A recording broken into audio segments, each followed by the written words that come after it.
bisa difungsikan untuk kayak adanya kecelakaan bawah laut ya contohnya, supaya meminimalisir kayak orang kan harus nyelam tuh nyari puing-puing kapal. Mungkin ya kalau dengan kapal dengan robot kan maksudnya nggak pakai manusia, jadi lebih efisien, iya meminimalisir korban gitu loh Kak. Jadi manusia itu cuma di atas doang mantau lah intinya, tapi yang turun terjun ke bawah itu ya robotnya gitu.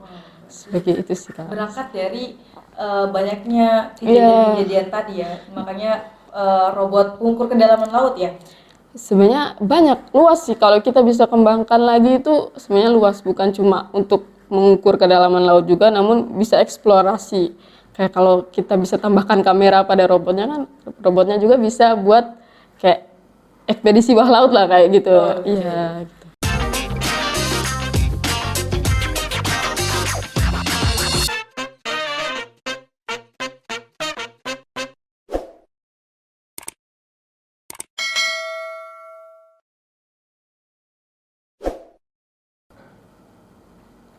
Assalamualaikum warahmatullahi wabarakatuh. Halo semuanya, welcome to podcast Besti.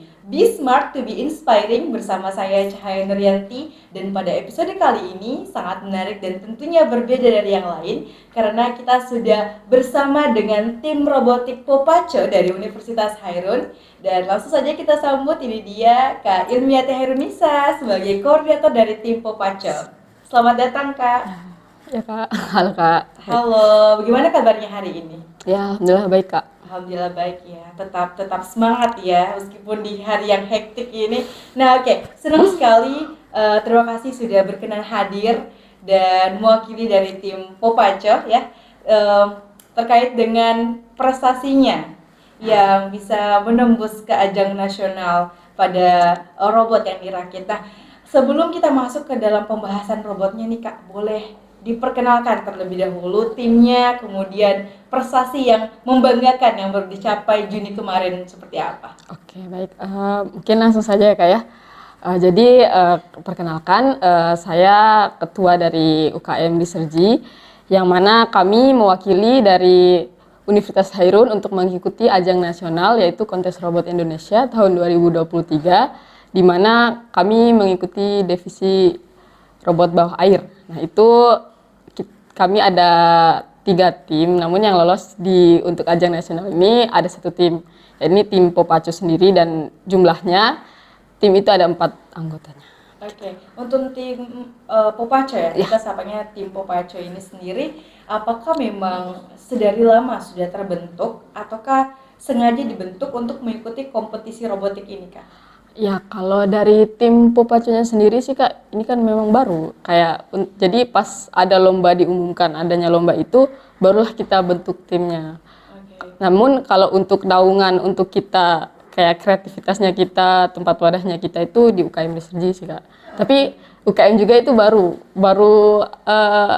2022 kemarin, November kemarin baru terbentuk UKM. Namun untuk eksistensi kayak kita kerja untuk robot itu tuh memang udah ada sejak lama. Namun untuk kami baru bisa bentuk UKM itu baru di tahun kemarin, tahun 2022. Berarti UKM-nya ini khusus ya, UKM tentang yang memang dikhususkan untuk robotik gitu ya? Ya, lebih ke sebenarnya luas sih Kak. Kalau untuk UKM-nya sendiri itu cangkupannya tuh luas. Namun di dalam kayak agenda kita, proker kita tuh memang kita mengikuti lomba-lomba tingkat nasional gitu Kak. Jadi bukan cuma untuk robot juga, ada juga lomba lain yang mungkin dia berkaitan dengan teknologi lah, bisa dibilang seperti itu. Nah itu kita bisa join kok, bisa ikutan gitu. Oke, berarti memang UKM-nya ini disengajakan untuk dibentuk memang untuk mempersiapkan gitu ya mahasiswanya. Untuk wadah mahasiswa yang ingin mempunyai bakat serta minat di bidang teknologi. Untuk gitu, tim Popaco sendiri nih, berasal dari fakultas atau jurusan apa aja nih Kak? Kalau dari timnya sih memang kami dari fakultas teknik dan prodinya itu dari teknik elektro semua sih. Berarti berempat ini emang asalnya satu ya? Iya, asalnya satu sih. Nah, sangat menarik sebenarnya karena info yang didapatkan bahwa ini perdana Universitas Hairun melalui tim Popaco ini bisa menembus ke dalam 16 besar yang termasuk pada tim terbaik ya untuk perakitan robot ini. Itu seperti apa Kak perjalanan lombanya? Kalau perjalanan lombanya mungkin dari awal prosesnya ya Kak. Iya betul. Jadi lombanya ini tuh sebenarnya dia cukup lumayan jangka panjang juga sih Kak. Soalnya lombanya itu dimulai itu dari Februari. Wow. Nah itu melalui banyak seleksi Kak. Jadi ada tahap 1, tahap 2, dan nanti sampai akhirnya kita bisa dinyatakan masuk nasional itu melalui beberapa tahap. Nah pertama tuh kayak kita kirimkan dokumen dan juga proposal kita Kak. Jadi nanti mereka tuh nilainya dari situ. Oh kalau mereka kayak proposal desain kita nih. Jadi kita desain dulu Kak sebelum mau mengikuti divisi apa itu ya yang ada di kontes robot itu memang kita harus searching dulu sih kayak kita harus cari tahu lah kayak bagaimana Riset dulu nanti ya riset dulu harus kayak gimana nanti tujuannya outputnya tuh apa gitu ya Kak. Jadi pertama tuh proposal. Nah setelah nanti ada pengumuman tuh. Nah kalau sudah dinyatakan lolos, nah baru kita tahap 2. Ada tahap 2-nya lagi, itu kita buat jurnal Kak. Wow. Jurnal. Nah setelah itu juga bikin video kemajuan, kayak laporan kemajuan gitu. Progresnya. Progres robotnya tuh sampai mana gitu. Nah setelah dari itu, kalau itu sudah dinyatakan lolos, nah itu baru satu lagi itu kayak tanya jawab, presentasi sama jurinya. Wah, ada proses itunya juga Iya, ternyata ya. jadi kayak tanya jawab, memang itu via daring sih Kak, itu tingkat wilayahnya sih. Jadi kontes robot itu nanti kalau udah lolos kayak proposal, jurnalnya, sama videonya itu ada seleksi wilayahnya. Nah, seleksi wilayahnya itu ada 44 tim yang lolos untuk wilayah itu kalau nggak salah ya Kak. Kalau nggak salah sih Kak, sekitar itulah 44 tim. Untuk Universitas Heron sendiri masuk di wilayah keberapa Kak? Kalau Universitas Heron sendiri itu masuk wilayah 2 Kak. Jadi kita tuh bersaing sama universitas-universitas yang ada di Jawa, bagian Jawa juga masuk wilayah 2. Jadi kita bersaing sama kayak Universitas Brawijaya, Universitas Institut Teknologi 10 November, kayak begitu. Makassar, Hasanuddin juga kita bersaing sama mereka. Berarti memang prosesnya Iya, sangatlah panjang ya. sangatlah panjang. Untuk perakitan robotnya sendiri memerlukan berapa lama waktunya? Iya, jadi kalau kami kan prosesnya kan lolos proposal dulu ya Kak. Nah, jadi ketika kami lolos proposal dulu tuh sebenarnya kami belum buat sih Kak, robotnya itu belum dibuat. Jadi kami nunggu udah lolos wilayah kayak udah sampai di jurnalnya itu baru kami mulai eksekusi. Ya. Jadi memang karena kami juga kan nggak expect sih kalau bakal lolos ya Kak. Maksudnya ya pastilah kita punya harapan lolos. Coba kayak nggak nyangka gitu loh kayak masih masa sih kami bisa lolos gitu. Soalnya kan saingannya juga dari universitas besar ya Kak. Jadi kayak nggak nyangka lah lebih tepatnya karena kami kan dari timur gitu.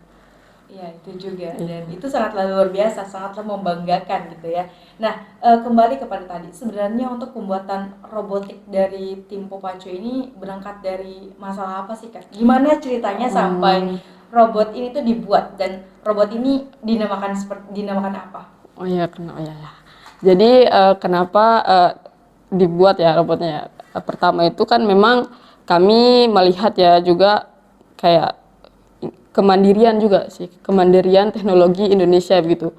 Kan banyak sih masalah-masalah kayak tenggelamnya kapal, terus kayak kemarin juga sempat kejadian yang KRI Nanggala yang tenggelam itu, dan ada juga yang baru-baru juga yang ilmuannya hilang kapal selam dulu Kak, yang ya Titanic itu ya? ya itu sebenarnya tuh bisa kami dari situ karena kenapa?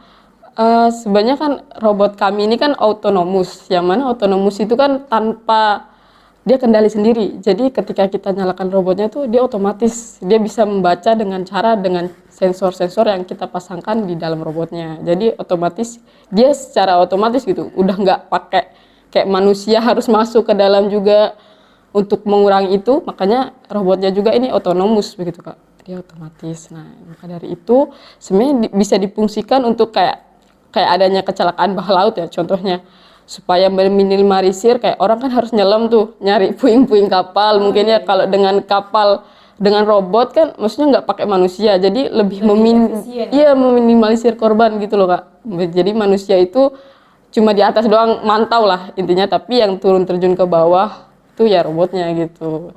Sebagai itu sih Kak. Berangkat dari banyaknya kejadian-kejadian tadi ya, makanya robot pengukur kedalaman laut ya. Sebenarnya banyak, luas sih kalau kita bisa kembangkan lagi itu sebenarnya luas, bukan cuma untuk mengukur kedalaman laut juga, namun bisa eksplorasi. Kayak kalau kita bisa tambahkan kamera pada robotnya kan, robotnya juga bisa buat kayak ekspedisi bawah laut lah kayak gitu. Iya, gitu. Dan juga selain itu kan memang Indonesia sendiri itu kan luas ya akan lautannya gitu Kak. Jadi harusnya kita tuh sebagai bangsa ya, anak bangsa mahasiswa yang mana kita harus punya inovasi gitu untuk negeri ini, kemajuan negeri ini, kemandirian negeri ini dengan melalui teknologi itu yakni kita buat robot tadi, robot bawah air itu. Nanti kedepannya berharapnya memang robotnya ini bisa difungsikan gitu Kak.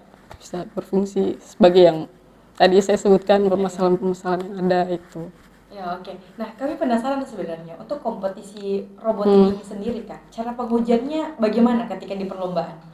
Kalau di perlombaan sih sebenarnya kalau misi dari lomba itu sendiri itu sebenarnya hanya robot dapat bekerja secara otomatis dengan dia menyelam, lalu dia maju sampai 10 meter dari kejauhan maju lurus sampai kejauhan 10 meter. Setelah itu dia naik kembali secara otomatis gitu Kak.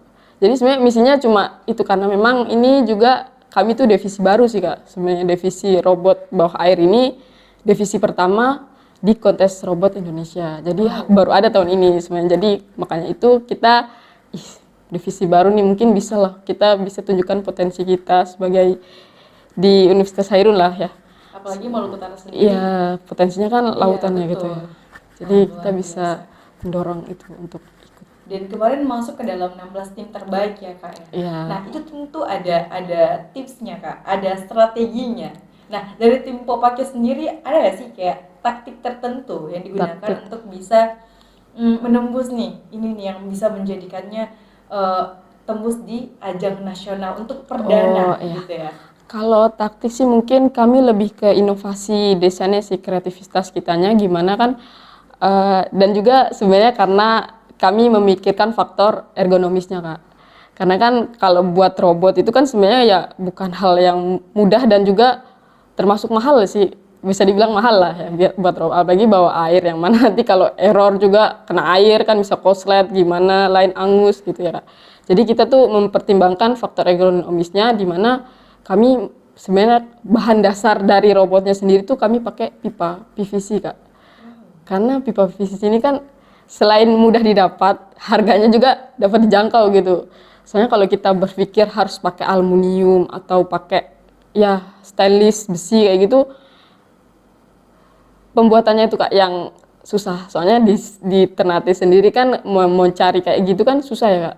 Jadi bagaimana kami itu kreativitas kami sih, kami tuangkan di situ, kami memilih pipanya sebagai bahan utamanya. Sehingga mungkin dari situlah juga bisa dilirik sih, mungkin dari juri itu kayak oh berarti ada loh ternyata robot yang terjangkau, harga terjangkau tapi fungsinya itu sama, kayak memiliki fungsi sama, yaitu robotnya juga dapat terjun di bawah air gitu Kak, dan memiliki komponen gitu ya. Iya, lebih ke kita komponen yang bisa terjangkau dan juga tentunya didukung sama kreativitas dari Popake itu sendiri gitu ya. Justru karena kami juga melihat kayak keterbatasan dari anggaran sih dari kami, sehingga kami memaksimalkan bagaimana supaya biarpun anggaran kami tuh maksudnya nggak sebesar itu, tapi kita nge-push gimana sih supaya kita tetap bisa ikut gitu, bisa lolos gitu. Jadi kami ngakalinnya itu udah kita pakai bahan seadanya tapi fungsinya itu tetap sama gitu. Untuk kendala sendiri Kak, tentu tidak akan terlepas dari kendala dan seluar biasa ini tentu juga besar resiko dan besar kendalanya. Kendala terbesar yang dihadapi dalam proses perakitan robot ini apa aja Kak? Kalau kendalanya tuh memang pertama kayak idenya juga sih, kendala yang pertama tuh kayak desainnya sih, kita buat desainnya tuh gimana supaya robotnya ini biarpun gimana ya, kayak dia pakai pipa tapi dia bisa gitu berjalan di air gitu. Nah itu Kak. Dan juga kendala yang paling utama sebenarnya ya di anggarannya sih Kak. Itu selalu gitu. Iya, karena memang kalau kami lihat di luar sana sih, kami kan memang pas lomba juga ada tanya-tanya, mereka memang besar sih anggarannya. Cuma di kami itu memang anggarannya pas-pasan banget, kita ngepres. tapi tetap kita bisa. Dengan kendala sebesar itu pun ya alhamdulillah bisa lolos sampai ke ajang nasional, dan ini secara perdana ya Kak, Universitas Hairun bisa mengirim delegasi tim robotnya untuk bisa berkompetisi hingga tampil ke ajang nasional, itu luar biasa sekali. Nah, ini mungkin lebih kepada setelah tadi Kak proses kompetisinya sudah selesai, apakah ada terfikirkan atau direncanakan untuk memperbanyak jumlah robotnya atau mungkin berkolaborasi dengan pihak-pihak lain sehingga manfaat atau benefit dari robot itu bisa kerasa seperti itu? Kalau sebenarnya sih Kak, robotnya pasti tetap saja kami ingin mengembangkan lah, mengembangkan lebih baik lagi. Jadi mungkin kalau memperbanyak ya bisa dibilang lebih dikembangkan sih. Kayak yang awalnya robotnya mungkin hanya bisa misi utamanya kayak gitu ya.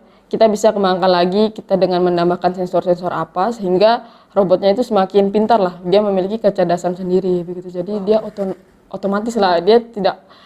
Jadi ketika kita nyalakan itu, robot itu dengan otomatis, dengan sendirinya dia bisa mencari tahu gitu loh Kak. Jadi kita nggak usah pakai kontrol lain gitu. Berarti setelah ini akan dirumuskan kembali gitu ya, agar bisa lebih dikembangkan gitu. Karena ini sangatlah potensial gitu loh Kak. Karena bisa jadi juga ini bisa menjadi apa ya? Salah satu alat pendukung untuk pariwisata Maluku Utara, iya tidak? Karena Maluku Utara kaya dengan wilayah kelautan, wilayah lautnya gitu, dan tentunya juga disuguhkan dengan pemandangan bawah laut yang luar biasa gitu ya. Dan tadi yang kalau yang Kakak bilang bisa dikembangkan untuk kita bisa melihat informasi dan juga situasi di bawah laut itu lebih baik lagi gitu ya. Cuma memang kalau brandingnya kami belum sampai seluas itu, jadi mungkin masih banyak yang belum mengenal tim robot dari Unhair, terutama UKM di Sergi juga. Jadi kami di sini juga mungkin untuk branding juga ya, sehingga lebih banyak yang bisa mengenal kami, tentunya UKM di Sergi yang mana ternyata ada loh di Maluku Utara itu robotika yang bisa mampu sampai tembus ke ajang nasional gitu. Jadi kami juga kayak ya butuh dukungan dari semua pihak sih. Tadi perihal dukungan, harapannya Kakak kepada berbagai pihak, termasuk pihak kampus, pihak di luar juga instansi dan sebagainya, apa tuh untuk bisa lebih merealisasikan lebih banyak nih agar robot tadi ini bisa bermanfaat bagi banyak orang? Ya, kedukungannya kami berharap banyaklah dukungan yang masuk sehingga kami juga dari tim robotik itu bisa lebih maksimal lagi. Yang awalnya memang karena terbatasan anggaran atau mungkin apa, bisa lebih robotnya yang awalnya memang hanya kecanggihannya hanya seperti itu bisa dikembangkan lebih canggih lagi. Dan juga terlepas itu saya juga mau menyebutkan sih Kak di sini yang memang bukan termasuk tim, tapi mereka turut membantu gitu Kak. Mendukung kami sehingga bisa terciptanya robot ini gitu Kak. Selain itu dan juga pembina dari UKM Robotik, tentunya saya ucapkan banyak terima kasih, dan teman-teman UKM yang mungkin saya tidak bisa sebutkan satu persatu bagaimana dengan mereka sehingga kami juga bisa sampai lolos di nasional sih Kak. Karena tanpa mereka tuh ya udah kami mungkin nggak ada apa-apanya sih, karena ini memang pure kerja tim gitu Kak. Jadi semua itu. Nah, itu dia tadi Kak, untuk bisa lebih merangkul banyak anak muda yang tertarik di bidang robotik ini, mungkin bisa disampaikan UKM namanya, nama UKM-nya apa, supaya teman-teman tuh kalau misalnya mau join tuh bisa Kak. Jadi kan memang ini UKM sudah di bawah universitas, yang mana semua jurusan ini sebenarnya bisa bergabung kok. Karena memang di luar dari teknik bisa. Kalau memang memiliki ketertarikan juga bisa kok bergabung, karena memang cangkupan kita tuh luas. Selain kayak memang sih kita buat robotnya, tapi kayak robot juga itu kan dia memiliki kesinambungan dengan kayak jurusan-jurusan lain loh. Kayak contoh mungkin kita bisa bikin kayak pertanian ya Kak, kita bisa bikin kayak penyiraman tanaman otomatis kayak gitu kan. Itu kan juga kita perlu kayak ilmu-ilmu yang lainnya, mungkin juga ilmu biologi ataupun kimia yang lainnya, itu fisika juga kita perlu, soalnya memang dia ada terkaitan gitu. Kolaborasi juga dari berbagai bidang ilmu kan. Iya benar. Jadi semua tuh bisa bergabung. Jadi mungkin mahasiswa yang di luar sana yang belum mengetahui UKM di Sergi boleh banget bergabung. Kami open banget Dan kami berharap juga sih supaya banyak juga yang bergabung, yang mana kita bisa menuangkan ide-ide kreatif di dalam situ. Maksudnya kita bisa mengembangkan lebih lagi, mungkin membuat sesuatu yang baru, sesuatu yang belum pernah ada, mungkin kita bisa tingkatkan di bidang. Penemuan baru Ya, gitu ya. begitu. Apakah UKM tersebut ada sosial media mungkin Kak? Ada, Ya, ada. silakan. Research Unhair, nanti tinggal ketik aja ya. Unhair. Oke.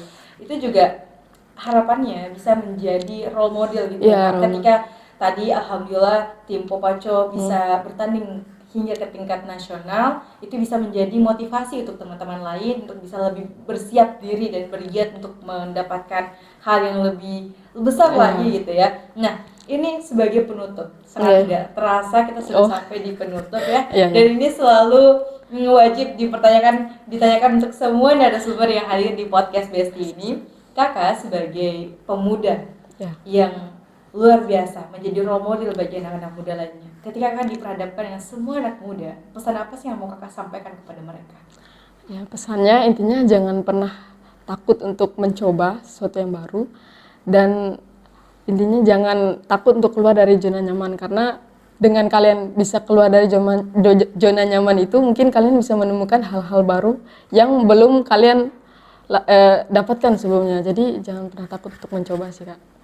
Karena ini juga mencoba, kan kami mencoba terus mencoba. Iya betul, karena kegagalan sesungguhnya adalah ketika kita kalah sama ketakutan kita sendiri. Iya, karena kita nggak berani mencoba, karena takut duluan gitu. Iya betul. Wow, sangatlah mendalam ya pesannya. Karena betul Kak ya, banyak anak muda yang memiliki kreativitas dan inovasi, hanya saja tidak banyak, belum banyak yang bisa mengatasi rasa ketakutan ini. Dan semoga dari berkaca dan menjadikan tim Popaco sebagai role modelnya, banyak tim-tim lainnya yang bisa menghasilkan robot yang luar biasa lagi untuk bisa membanggakan khususnya Bumi Molokuhiya Rahayu tentunya. Wow, tidak terasa kita sudah di penghujung episode kali ini. Sekali lagi terima kasih banyak. Terima kasih kembali Kak.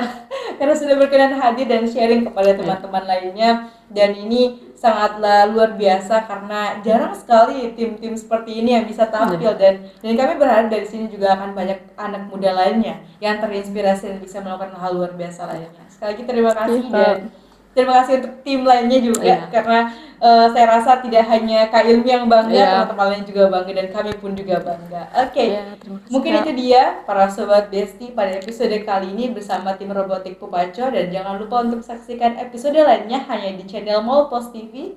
Saya Cahaya Trianti pamit undur diri, dan terus saksikan podcast Besti, Be Smart to be Inspiring hanya di channel Molpos TV. Wassalamualaikum warahmatullahi wabarakatuh. See you next time.